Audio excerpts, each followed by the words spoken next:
Dito isso, eu quero falar sobre a palavra do Senhor nessa noite. Nós temos algumas semanas, estávamos falando sobre eleições, sobre política.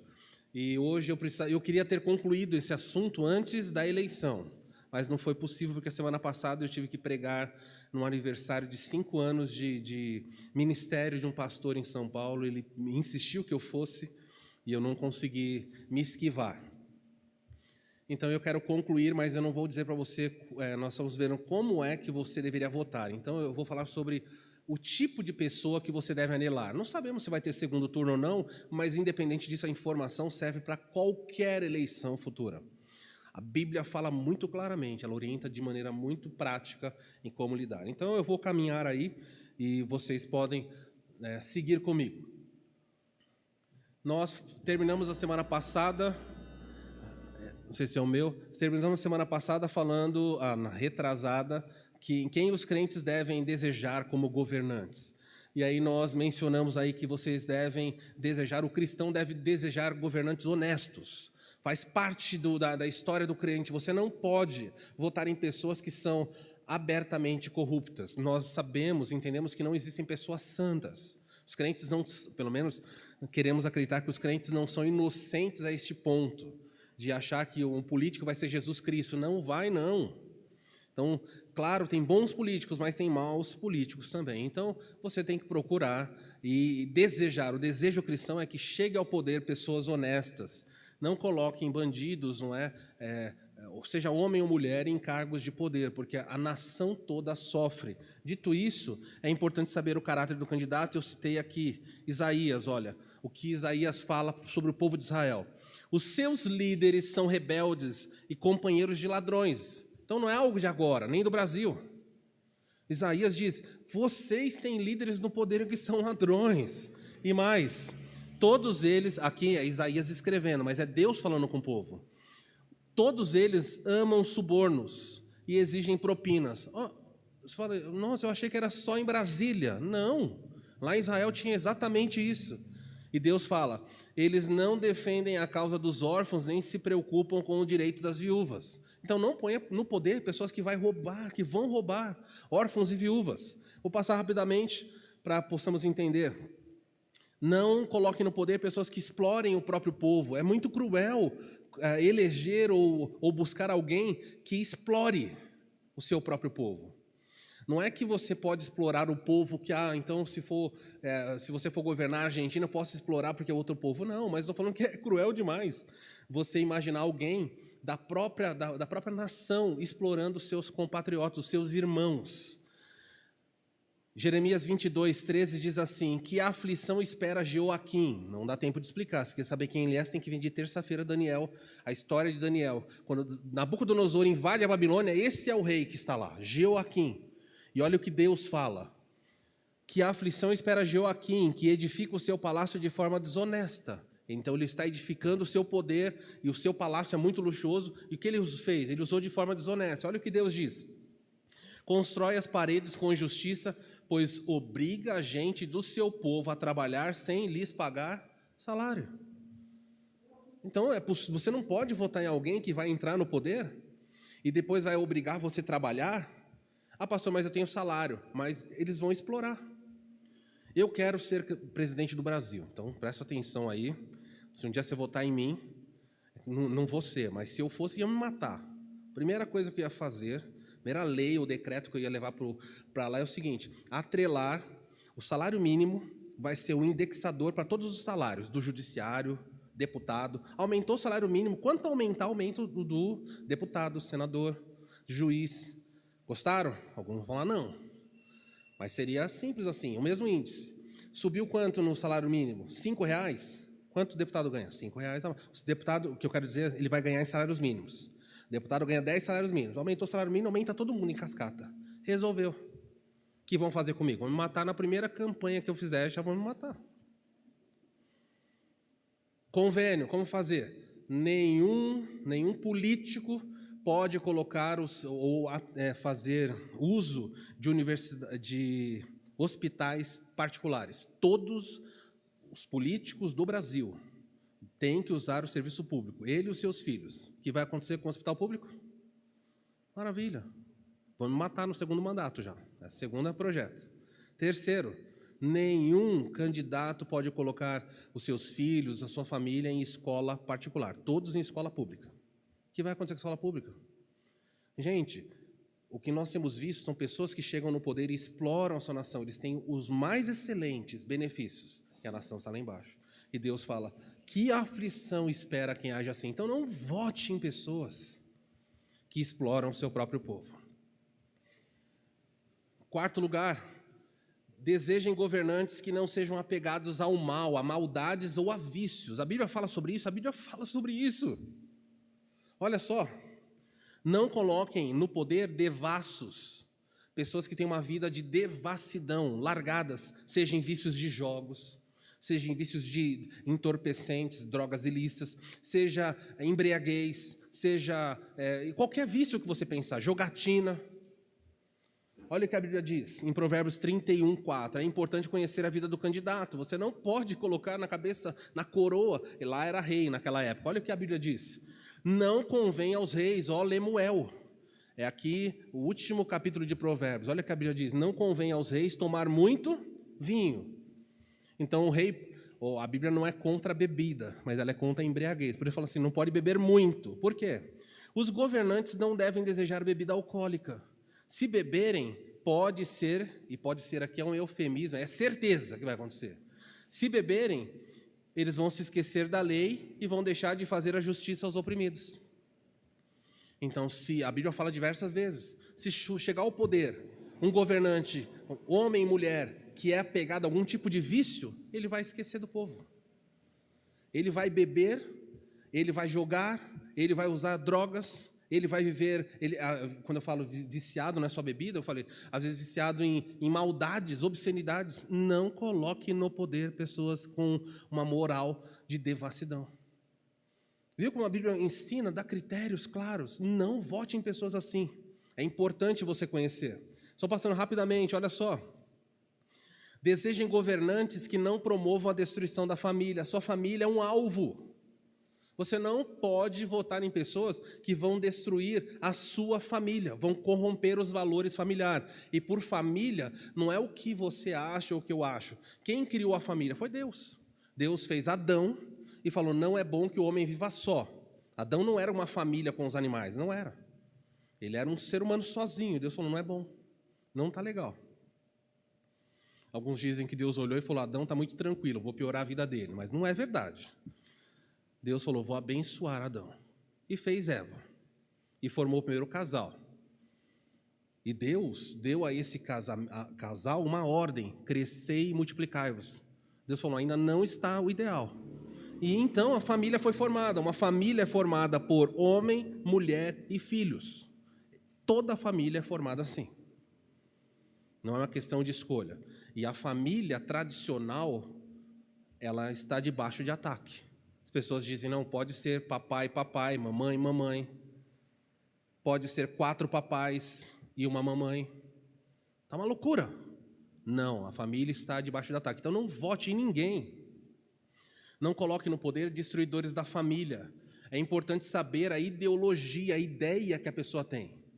Nós vemos uma inversão de valores na sociedade. Isaías diz o seguinte, vou ler o texto aqui, mas você não deve votar em pessoas pró-aborto. O aborto, gente, é o maior genocídio que nós vemos. Hoje está na moda falar de genocida, não é? O aborto é escandalosamente o pior genocídio.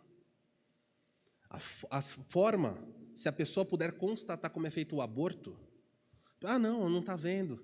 O sofrimento que é imposto à criança, ela é sugada em pedaços com o instrumento.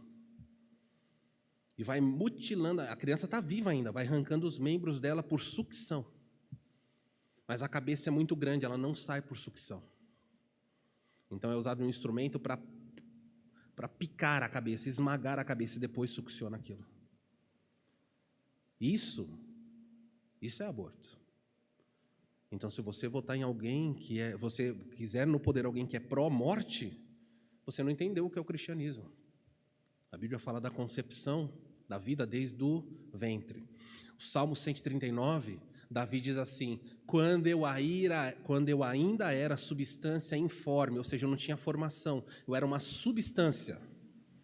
E aí ele fala assim: quando eu era, Davi diz, eu já era alguém quando eu era uma substância, o Senhor me teceu. Vida começa na concepção e termina com a morte.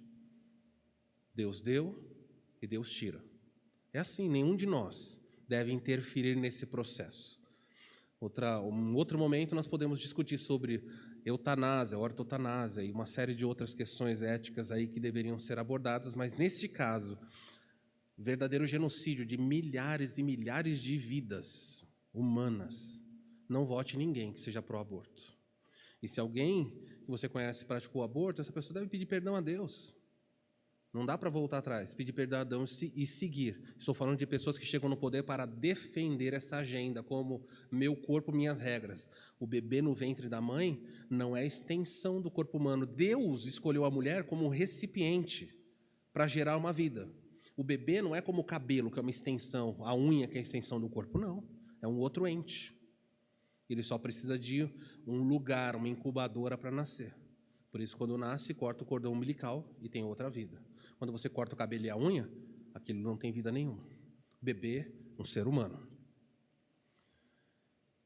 Olha Isaías 5,18, fala que aflição espera os que arrastam a perversidade com cordas. Ele fala de pessoas que pegam o que é mal, amarram cordas e arrastam isso. E dizem mais, arrastam a perversidade com cordas feitas de mentira, arrastam atrás de si o pecado como quem puxa uma carroça. Ele diz que existem pessoas que têm tanta maldade que é como um animal que tem uma carroça. Para onde ele vai, ele está arrastando aquela maldade consigo. E o texto diz mais. Essas pessoas são tão afrontosas a Deus, eles zombam de Deus e dizem, anda logo. Agora ele fala as pessoas falando com Deus. Olha a forma respeitosa como eles se dirigem a Deus. Anda logo. Toma uma providência, queremos ver o que és capaz de fazer. O povo lá disse para Isaías o seguinte, vai Deus, anda logo. Eu quero ver o que o Senhor é capaz de fazer. Faz algo. O Senhor não é poderoso? Age aí. Aí você vai entender por que vai ter cativeiro, por que vai ter morte. Eles estão dizendo, faz. Eu quero ver se o Senhor tem poder. O Senhor é muito fraco. E hoje, as pessoas dizem a mesma coisa. Ué, se Deus está no céu e Ele quer impedir o aborto, impeça, faça alguma coisa. Deus está no céu, se é que Ele existe, Ele não vai fazer nada. E a zombaria continua. Que o Santo de Israel realize o seu plano, pois queremos saber o que é. O povo dizia, Deus, faz o seu plano, eu quero ver qual é o seu plano. O Senhor é um fraco. Não coloque pessoas que pensem assim, olha como termina. Que a aflição espera os que chamam mal de bem e bem de mal. Sabe o que é isso? Essa inversão. A pessoa vai lá e vê uma maldade e fala, isso é certo. O casamento entre pessoas do mesmo sexo, isso é certo. Eles chamam o errado de bom, e aí tem um casal que quer casar, um casamento tradicional, um homem e uma mulher, e fala, não, isso é errado. Não. Isso aqui é homofobia. Há uma inversão. Você vai numa escola e eles falam, tem um banheiro, agora vão ter que chamar de banheiro biológico. Vai ter banheiro do X, do Y e do interrogação. Não sei que símbolo vai usar lá. Aí você fala, não, peraí, o banheiro é homem ou mulher. Mas as pessoas dizem não. Eles chamam bem de mal, mal de bem. Foi interessante nesse último debate que passou numa das redes de televisão, um dos candidatos ali, não sei se é ou se não é, mas uma das coisas que disseram era para ele o seguinte, você não é padre, você não é um padre não, você se intitulou padre. E é interessante, eu vi uma pessoa fazendo um comentário interessante, ele disse, ninguém pode dizer isso no Brasil, bastava o padre que estava lá, aquele homem dizer, não, se eu sou ou não sou, não importa, hoje eu estou me sentindo padre. Você entendeu o que eu estou dizendo? Porque se nós vivemos nessa loucura de que você é o que você sente, você é homem, fala, mas eu estou me sentindo mulher, não pode falar nada? Então é a mesma coisa, hoje eu me sinto padre, hoje eu me sinto astronauta, acabou, desconstruiu a sociedade. Não coloque no poder gente que chama mal de bem e bem de mal, gente que olha para a corrupção e fala que é certo, Gente que olha para o crime e fala que não tem problema. Não faça isso. Quem chama a escuridão de luz e luz de escuridão. Quem chama o amargo de doce e o doce de amargo. Como é que você chama isso? Uma pessoa que prova o doce fala, isso é amargo. Prova o amargo fala, que gostoso. Isso é loucura, gente. Deus fala, não coloque pessoas assim no poder. Outro item. Quem é os crentes deveriam desejar estar no poder quando votam? Deseje governantes que incutam terror nos maus. As pessoas acham que os governantes estão no poder, Deus coloca no poder para dar cesta básica, para dar assistência.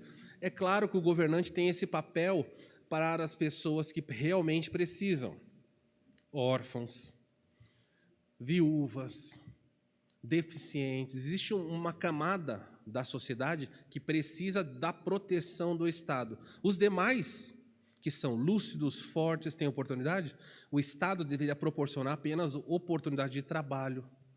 Mas a pessoa levanta de manhã, quer trabalhar e voltar para casa em segurança, e ela não consegue por quê? Porque existe a criminalidade. Então Deus chamou o Estado e falou assim, Estado, dê condições de paz para que as pessoas possam ir e vir, possam ter o seu patrimônio sem medo de serem roubadas, sem medo de ser assalto. Como é que você faz isso? Você coloca no poder governantes que vão impingir medo. A pessoa deveria ter medo do governante. Que pessoa? Os maus. Os homens de bem, não. As mulheres de bem, não. Mas os maus deveriam falar, nossa, não queria essa mulher, não queria esse homem no poder. Deveria tremer, devia sair embora do país quando olhar aquela pessoa. Na Indonésia, existe uma lei muito severa contra o tráfico de drogas. E a lei é a seguinte, se você for pego com tráfico de drogas, você é executado. Simples assim. Não é difícil entender, qualquer criança entende. Não pode trazer drogas para cá. Nós não queremos que você venha de outro país destruir a nossa nação para auferir lucro. E de vez em quando pega alguém, e aí as pessoas falam, coitado. Não, tem que matar mesmo. Esse é o processo. Pastor, a Bíblia fala para fazer isso. Elimine o mal do meio de vocês. O tráfico no nosso país, ele é livre porque ninguém faz nada. E há governantes que querem chegar ao poder e querem liberar para que as pessoas possam andar até com 1 quilo. 1 quilo de drogas. Não vai ser chamado tráfico. É quem chama mal de bem e bem de mal. É a loucura que nós estamos vivendo. Então, jamais vote em pessoas que fazem isso. Olha só, deseje governantes que incutam o terror dos maus. Não apoie quem é brando, quem é leve com os delitos. Claro, na sua proporção. Existem delitos, dependendo da gravidade, ele tem que ser punido proporcionalmente. O que acontece no nosso país é assim, se você matar uma pessoa, você cometer um homicídio terrível, terrível, terrível, terrível.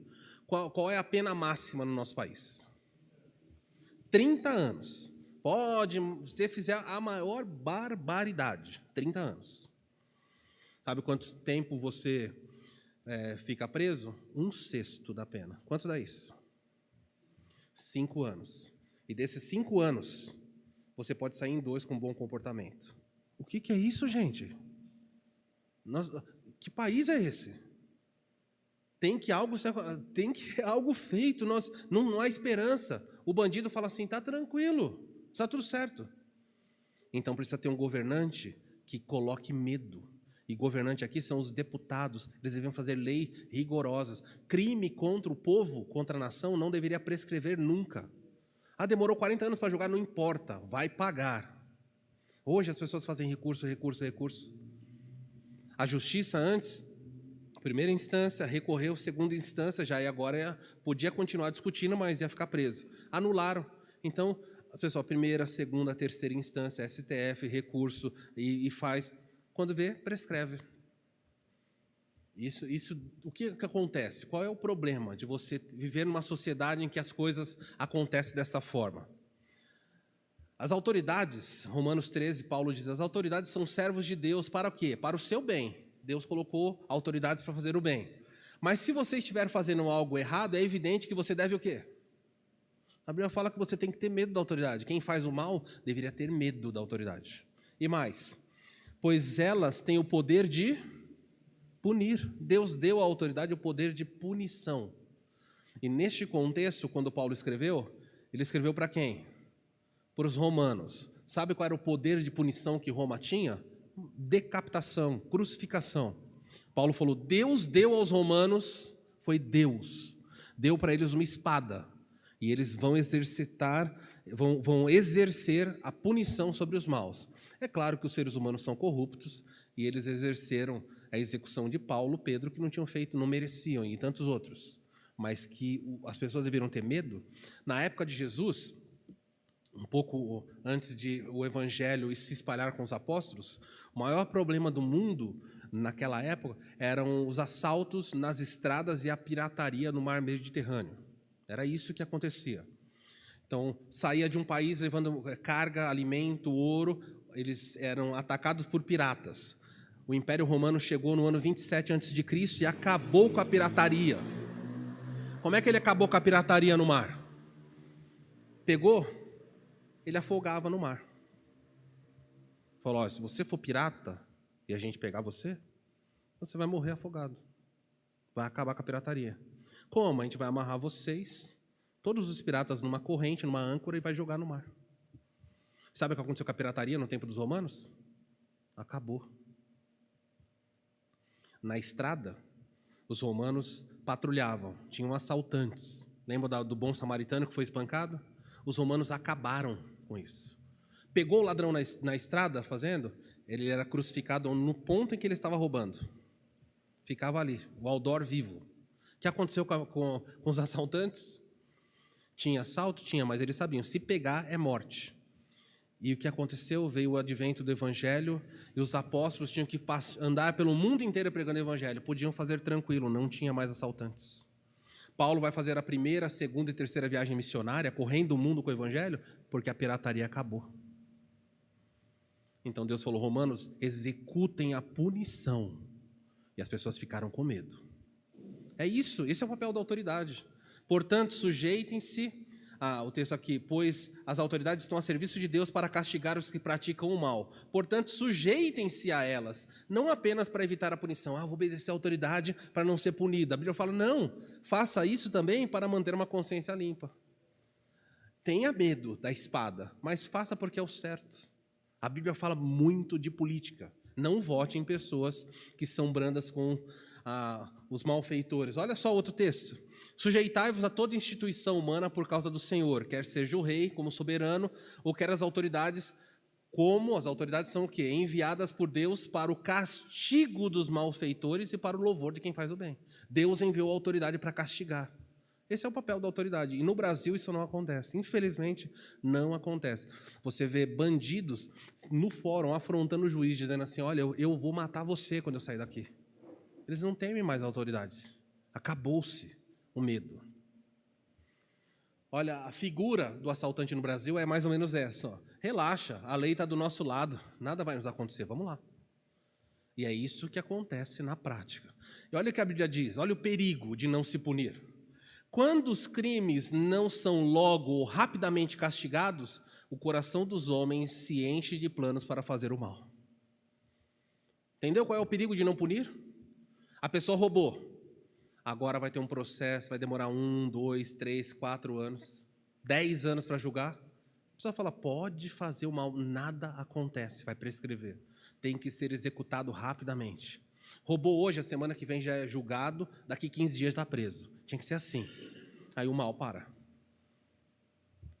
Isso aqui ensina algo para a família? A criança está desobedecendo em casa. Aí a pessoa fala assim, olha, falei para parar. Se você não parar, o homem do saco vai passar e vai levar você. Se você não parar, olha, quantas vezes eu vou ter que falar para você? O bicho papão vai chegar de noite. E vai. Vou contar até 3. Se você não obedecer, você vai ver. 0,1, 0,2. Sabe o que acontece na sua casa? Vira um inferno. A criança, ela deita e rola e fala, não quero nem saber. Ela vai na escola e dá tapa no rosto do professor, porque ela não liga. Ela aprendeu o quê? Não acontecerá nenhum mal. E nós vivemos numa sociedade assim. Então não vote em alguém que faça isso. Tem que ser gente que põe medo no mal. É isso aqui, ó. Praticou o mal, então vocês serão punidos. Olha o texto. Estou mostrando só textos bíblicos, não é minha opinião, não. Olha o texto bíblico. Eu concordo com o que está tudo aí. Olha só. O rei sábio joeira que é peneirar. O rei sábio, ele peneira os maus, ele pega os homens maus, coloca numa peneira, e quando sobrou só os perversos ali dentro, o que ele faz? Faz passar sobre eles a roda de moer. Olha que governante bom. Ele separa os maus, seleciona os perversos e esmaga os perversos. Ah, pastor, isso é... Mas a Bíblia não falou do amor? A Bíblia falou do amor, mas ela não falou só do amor. A Bíblia fala de justiça também. É preciso entender. Pergunta, então, existe algum candidato perfeito, santo e justo que eu deva votar? Não, não existe. Então, antes de você se apavorar, não existe esse candidato, não tem. Esse conceito ideal, lamento muito. O que fazer, então? Quando não existe um candidato perfeito, ou seja, que esteja em todas as áreas perfeitamente alinhado ao padrão bíblico, como o cristão deve escolher? Ou seja, então você tem um padrão, o centro aqui é o padrão da vontade de Deus, essa flecha é o seu voto. O que você faz? Você encontra candidatos mais ou menos assim. O cristão deve escolher um candidato que mais se ajusta ao ideal bíblico, candidato que mais se aproxime ao centro e evitar ao máximo aqueles que se distanciam. Por exemplo, hipoteticamente, você tem esses candidatos. Você tem que escolher entre os três. Qual é o candidato que você vai escolher? Você olha e fala, vou escolher o candidato que mais se aproxima ao ideal de Deus e vou evitar ao máximo o que está mais longe. Isso pensando que todos estão dentro de uma esfera tolerável. Às vezes você vai se deparar com um cenário assim, ó. Aí fica mais fácil. Porque os outros estão tão fora que não dá nem para cogitar. Esse é o papel do crente. Tudo bem, eu quero dar essas orientações aí para vocês. Não vou falar sobre isso aqui, o equalizador moral, não dá tempo de falar. A pergunta é, qual é o fim da política mundial? Então, pastor, o que vai acontecer? Como é que o desfecho da história caminha? O livro de Daniel, ele conta a história para nós interessante de um sonho. Nabucodonosor vai passar por uma situação, ele chama o jovem Daniel e diz, Daniel vai trabalhar na corte, e Nabucodonosor vai ser atormentado, lá no capítulo 2, porque nas suas visões da noite, enquanto ele dormia, ele contemplou, viu uma estátua. Isso foi perturbador, e provavelmente não foi uma noite só, isso foi algo constante, corriqueiro. E ele sempre via a mesma coisa, e não tinha nenhuma explicação. Então ele busca o jovem Daniel, para que Daniel tente trazer alguma lucidez. Então, enquanto ele dorme, está aqui o conceito, a ideia perturbadora do que está acontecendo. Qual foi o sonho do rei? Eu não sei se vai atrapalhar vocês. Tiago, por favor, você consegue diminuir, por favor? Para ver se eles conseguem melhorar aqui. Obrigado. Na transmissão, se quiserem só colocar a imagem direto, fiquem à vontade, porque vai ficar escuro aqui o púlpito. Olha só qual é o sonho do rei. Se quiser apagar, Norberto, pode apagar. Esse é o sonho do rei. Enquanto o rei dorme, ele contempla uma enorme estátua, uma estátua feita de certos elementos.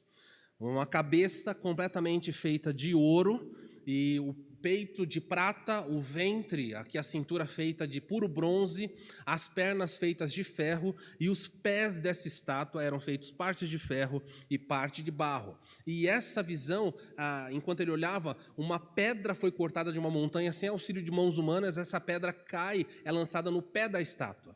E essa estátua se desfaz diante do sonho do rei, ela cai.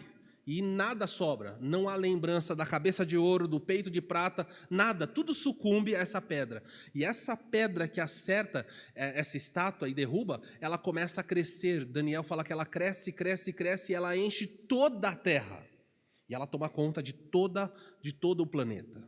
E o rei acorda com isso e fala, meu Deus, que sonho é esse? E o sonho continua o mesmo, uma estátua.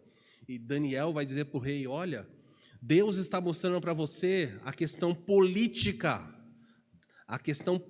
da sucessão de governos até o final da história. E isso é preciso que vocês entendam. Pode deixar, Norberto, eu vou continuar, pode deixar aceso também, Thiago. Aí quando eu for mostrando lá, eu falo para vocês. Deus está mostrando para Daniel, a política é importante, os governantes existem, mas eu quero mostrar para você que eu estou no poder.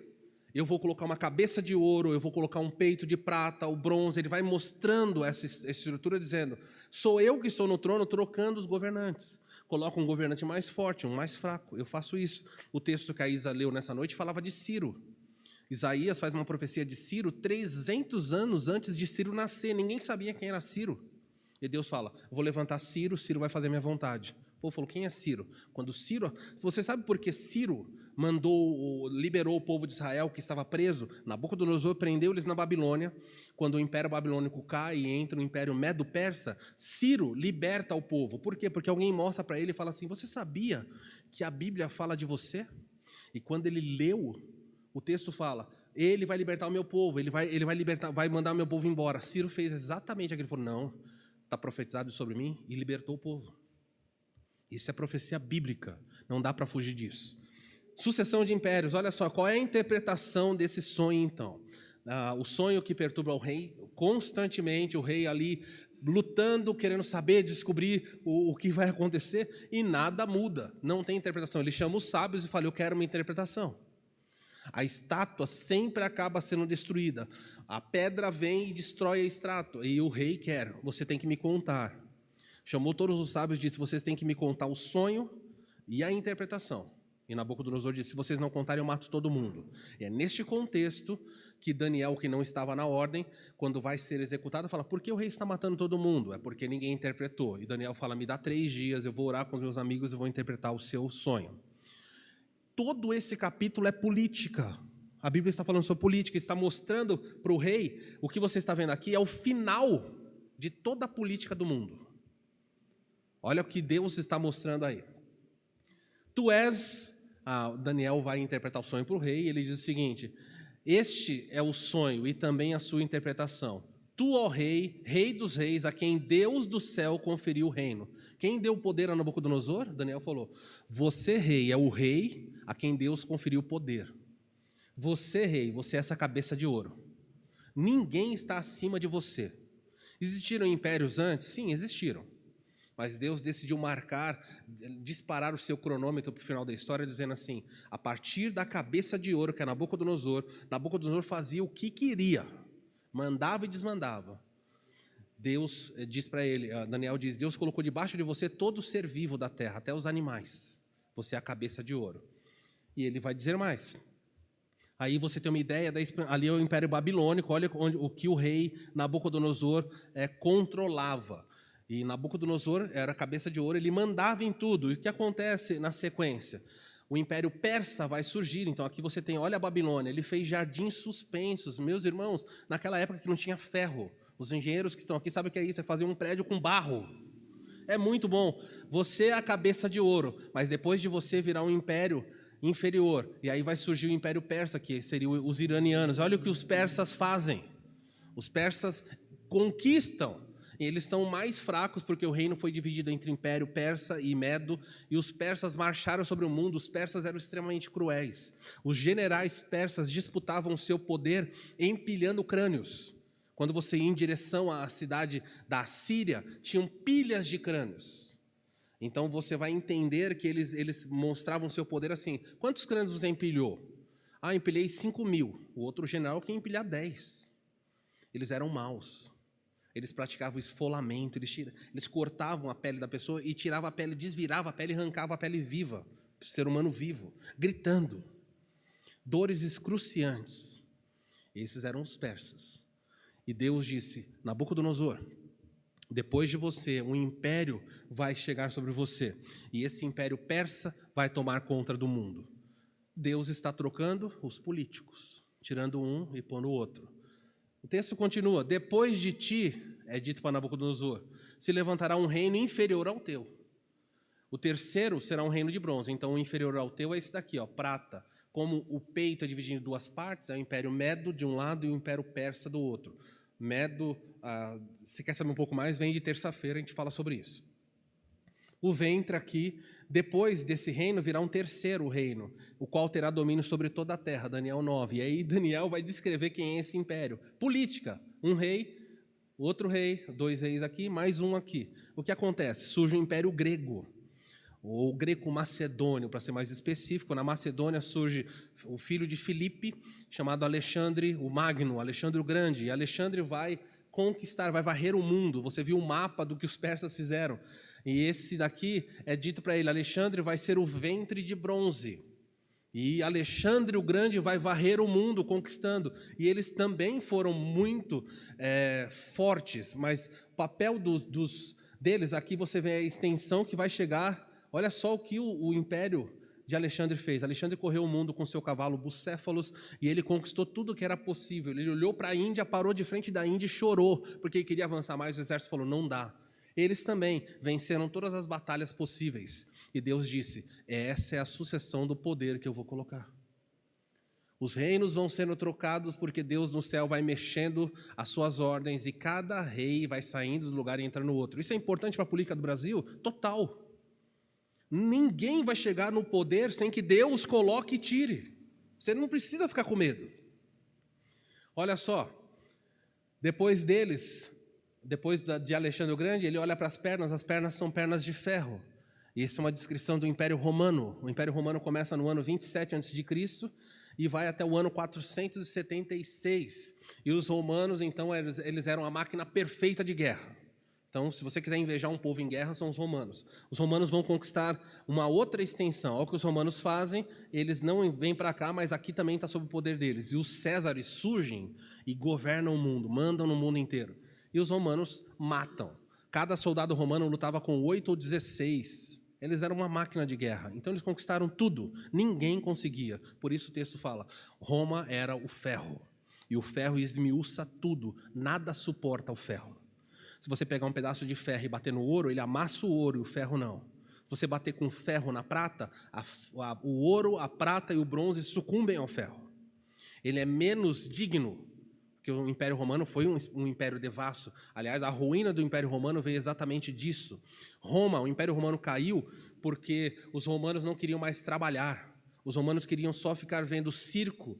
Os romanos se entregaram à homossexualidade. A corrupção da família foi tamanha, então tribos dos bárbaros vieram e acabaram com o Império Romano.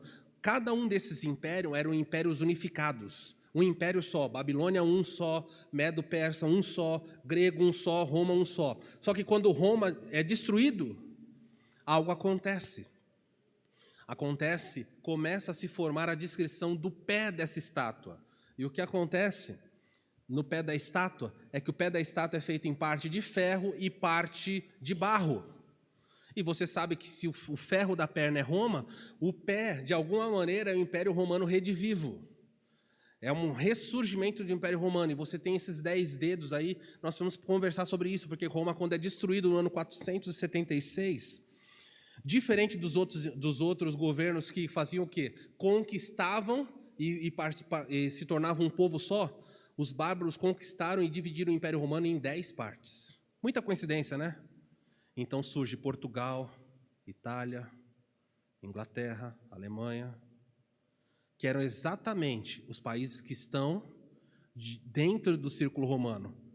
E Daniel descreve, os pés dessa estátua são feitos de ferro. O ferro está ali, está adormecido. Sabe onde você está nessa estátua? Vem de terça-feira, eu conto para você. Hoje eu não vou contar, você tem que vir na terça-feira. Se quiser saber, eu vou descrever para você. Muito bem, aí você tem Roma varrendo o mundo com o império. Estou usando tudo isso para mostrar para vocês o quê? Sucessão política, Deus no controle. Não tenha medo, não é urna, não é campanha. Deus está orquestrando, Ele vai colocar no poder que vai trocar quantas vezes Ele quiser, com um objetivo só. E aí então você vê, quando Roma é destruído, os 10 principais países surgem. E agora esses países, de novo, muitas pessoas tentaram unificar esses 10 reinos de volta e não conseguiram. Cada um deles que tentou conquistar de novo, caiu. Hitler queria conquistar toda a Europa de novo, unificando. Não. União Soviética desmoronou. Todos os povos que tentaram unificar de novo os 10 ruíram. Recentemente, ou não tão recentemente, vocês viram falar sobre o Brexit. Sabe o que é isso? A comunidade europeia, como europeia, a Inglaterra disse, nós estamos saindo dela. E saíram. Eles queriam fazer uma comunidade europeia única, a Inglaterra saiu. E agora foi eleita a presidente da Itália, de extrema-direita, ela disse que a Itália vai sair também. Então você começa a ver que não dá para unificar isso, porque precisa surgir um personagem político para unificar. E se você quiser conhecer sobre personagens, tem que vir de terça, porque terça eu vou lidar com esse personagem também. Muito bem. Então você tem aí a descrição da estátua como um todo, uma sucessão de impérios. É política pura. Daniel vai descascar a política para nós. E eu quero mostrar tudo isso para que você entenda. Não há o que temer, queridos. Não há. Deus está trocando os políticos. Deus, não é o seu voto. É pensar muito pequeno se você acha que você está mudando. Mas esses impérios todos, um dia, vão se deparar com isso. Babilônio, Médio-Persa, grego, Roma, e aí então você tem um império final ali. Então está aqui a descrição do Império Romano. O Império Romano vai ruir, os 10 principais países vão surgir, e algo é preciso colocar, porque ele descreve, ele termina a visão dessa estátua lidando com uma questão importante. Qual é a visão que ele vai lidar? Acho que eu passei aqui. A pedra, enquanto a estátua está lá, os impérios políticos estão lá, uma pedra se solta do alto da montanha. E o texto fala, sem auxílio de mãos humanas, para dizer que foi uma intervenção divina. E a pedra é lançada sobre a estátua. Mas de forma interessante, a pedra, ela não acerta a cabeça da estátua, mas ela acerta o pé. E isso é intrigante, porque se você quiser derrubar Golias, onde você joga a pedra? É na cabeça. Mas essa pedra não vai na cabeça, ela acerta o pé. E sabe por quê? Vem de terça, eu vou contar, porque hoje eu não tenho tempo. Você vai entender a importância da compreensão bíblica sobre política. Mateus 25 diz assim, quando vier o Filho do Homem, Jesus é a pedra. A Bíblia chama ele de a pedra principal. A pedra que foi cortada e derrubou toda a política ali, é a pessoa de Cristo, é a volta de Cristo à terra. Cristo vai voltar e o fim da política é essa. Não haverá mais política na terra, haverá um governante poderoso sobre ela. A pedra cresceu e cobriu toda a terra. Esse é o final da política. E você precisa entender. Quando Jesus vier, na sua majestade, todos os anjos com ele, então se assentará no trono da sua glória, e todas as nações, veja, acabou a política, serão reunidas em sua presença. Isso vai acontecer. Até lá, você está vendo a estátua existindo. Mas Jesus vai destruir toda a política e haverá só um governo. E a grande pergunta que você tem que fazer, meu irmão e minha irmã, é: quando a pedra vier, qual será o seu papel? Onde você estará quando essa pedra chegar? Essa pedra vai destruir você também? Você é súdito do rei ou você é inimigo do reino? O seu coração precisa entender isso. Somente aqueles que confessarem os seus pecados e confiarem em Jesus como Senhor e Salvador, somente essas pessoas desfrutarão da certeza de que não passarão por isso. Então, qual é o final de toda a política? Para que, ao nome de Jesus, todo joelho se dobre nos céus e na terra e debaixo da terra, e toda língua declare que Jesus Cristo é o Senhor, para a glória de Deus Pai. O final da política da história é Jesus num trono. E cada minuto, cada voto numa urna, num país, cada rebelião, cada manifestação pública, é o ponteiro de Deus girando para colocar Jesus sentado num trono. E eu espero por esse dia, que venha o Senhor. O próprio Jesus falou, quando vocês orarem, peça, venha a nós o teu reino, e esse reino está se aproximando. Descubra se você é súdito ou se você é inimigo desse rei.